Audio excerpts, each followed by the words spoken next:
You got to prove the concept of people wanting your product, getting your product or service tested one by one. There's another million other people like you selling your brand. Don't fall in love with your product or don't fall in love with your business. Go make sales.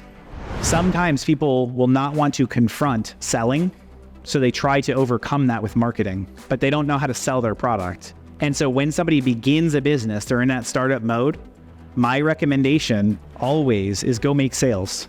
The other thing that happens as a startup, and we fall in love with our businesses. I'm sure you guys have heard videos of people talk about it, business experts say don't fall in love with your product or don't fall in love with your business. And here's what I would say, what I believe the actual intention is, not to not fall in love with your company, not to not fall in love with your product. Don't fall in love with a concept of what it is, and you don't know if that's what it is, right? It's theoretical. If you haven't gone and sold somebody, it's theory. It's not actual real life. I want to add something to that concept. Yeah, go for it. Because a lot of you guys are just getting started with this business idea. If you have a product, don't invest money on marketing. Don't come to hire our company unless you have sold at least 100 of these products around you to your friends and family, right? So you're never too busy to... Recently, I had an experience with a person that's launching a brand, and we're helping this person launch a brand. There was another person that reached out, not gonna name specifics here, but another person reached out, hey, I wanna buy your products because I'm trying to find a good gift for mothers that work on my company. And this other person said, I'm too busy because I'm about to launch on the internet. And I'm sorry, I can't focus on that right now. Let's talk about this afterwards. For me, I would be immediately saying, what's your address? Where do I meet you? Yep. When and where?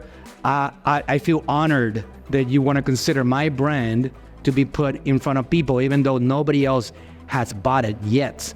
So you're never too big or too special to go door-to-door knocking, one by one.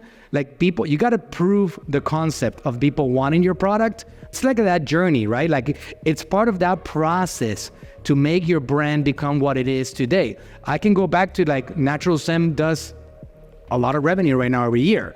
What you guys don't know is the backstory of my father.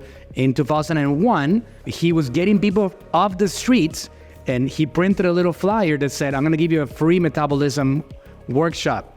And he would one by one bring them into his store. Now the company is close to being 9 digits a year. It didn't start like that, right? So at the beginning stages, you gotta know that you're not too special or too big.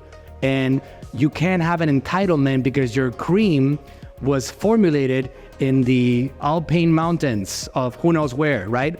You're not too special. There's another million other people like you selling your brand unless your name is Elon Musk. And that guy stands on his own category, right? But other than that, it's that process of getting your product or service tested one by one that eventually leads to a point in which you can be like, wow, I sold 178 of my product.